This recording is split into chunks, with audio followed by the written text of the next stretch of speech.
అందరికీ నమస్కారం అండి. నేను మీ రాధిక. మహాశివరాత్రి సందర్భంగా అందరికీ కూడాను ఆ బోలా శంకరుడు, దేవాది దేవుడు, మహాదేవుడు అయినటువంటి పరమేశ్వరుడి ఆశీస్సులు అందరిపై ఉండాలని మనస్ఫూర్తిగా కోరుకుంటూ అందరికీ మహాశివరాత్రి శుభాకాంక్షలు. వందే శంభుముమాపతిం సురగురుం వందే జగత్కారణం వందే పన్నగభూషణం మృగధరం వందే పశూనాం పతిం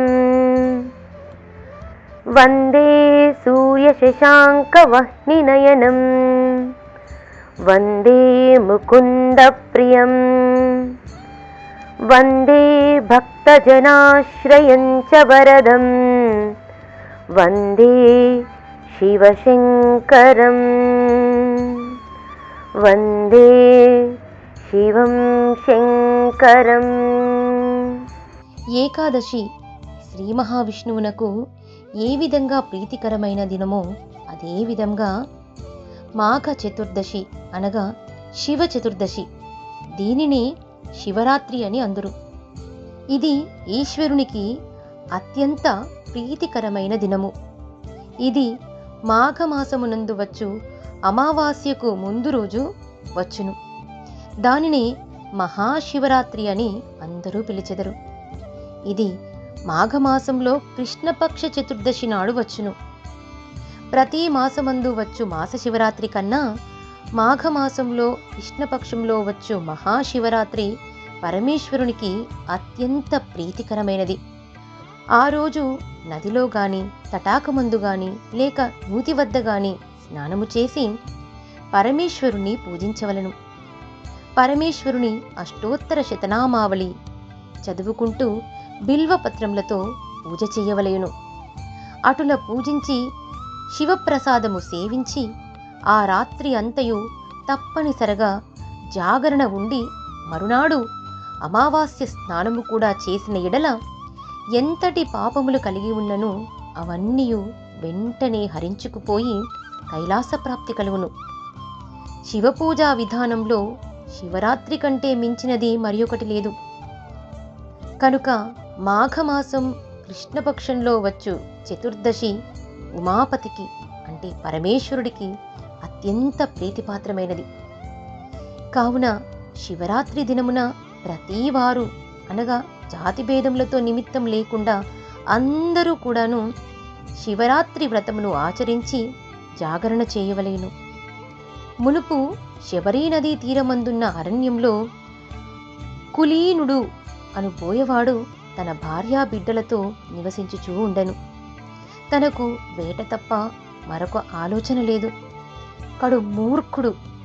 వేటకు పోవుట, జంతువులను చంపి వాటిని కాల్చి తాను తిని తన భార్య బిడ్డలకు తినిపించుట తప్ప మరి ఏదియూ తెలియదు. జంతువులను వేటాడుటలో నేర్పుగలవాడు. క్రూర మృగములు సహితం బోయవానుని చూచి భయపడి పారిపోయేడివి. అందుచేత అతడు వనమంతా నిర్భయంగా తిరిగేవాడు. ఒకనాడు ప్రతిదినము వేటకు వెళ్ళునట్లే బయలుదేరి వెళ్ళెను. ఆనాడు జంతువులు ఏమీ కంటపడలేదు. సాయంకాలమగుచున్నది.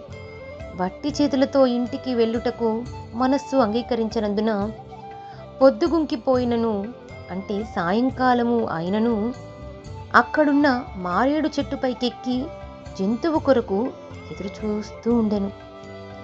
తెల్లవారుతున్న కొలది చలి ఎక్కువగుచు మంచు కురుస్తున్నను కొమ్మలను దగ్గరికి లాగి వాటితో తన శరీరాన్ని కప్పుకొనుచుండెను.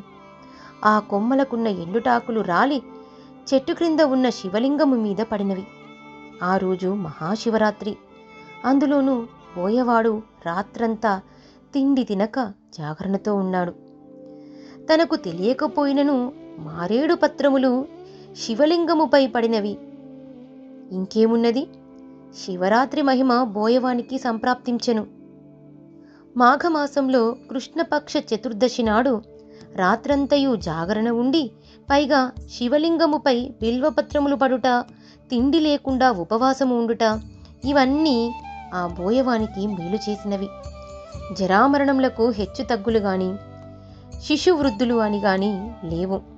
పూర్వజన్మలో చేసుకున్న పాపపుణ్యములను బట్టి మనుజుడు తన జీవితమును గడపవలసినదే. మరికొన్ని సంవత్సరములకు ఆ బోయవానికి వృద్ధాప్యము కలిగి మరణ సమయం ఆసన్నమై ప్రాణములు విడిచెను. వెంటనే యమభటులు వచ్చి వాని ప్రాణములు తీసుకుని పోవుచుండగా కైలాసము నుండి శివదూతలు వచ్చి యమదూతల చేతిలోనున్న బోయవాని జీవాత్మను తీసుకుని శివుని దగ్గరకు పోయిరి. యమభటులు చేసేది లేక యమునితో చెప్పిరి. యముడు కొంత తడవు ఆలోచించి శివుని వద్దకు వెళ్ళెను. శివుడు పార్వతి, గణపతి, కుమారస్వామి, నంది, తుంబుర నారద గణాలతో కొలువు తీర్చుకున్న సమయంలో యముడు వచ్చి శివునకు నమస్కరించాడు.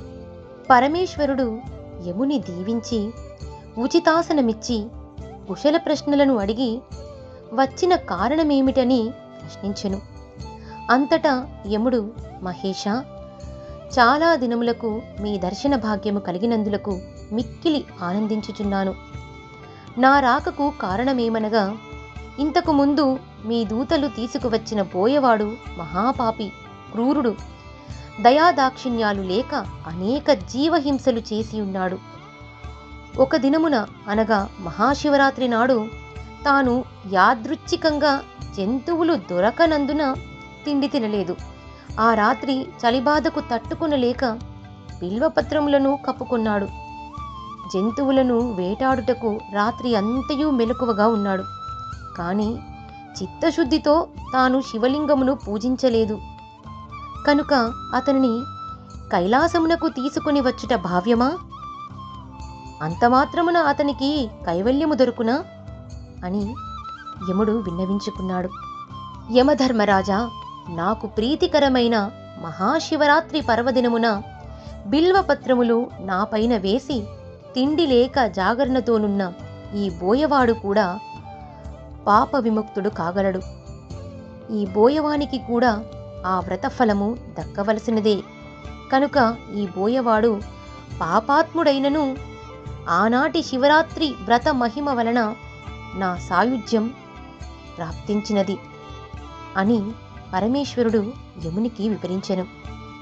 యముడు చేసేది ఏమీయూ లేక చంద్రశేఖరుని వద్ద నుండి అంటే పరమేశ్వరుని వద్ద నుండి వెడలిపోయెను.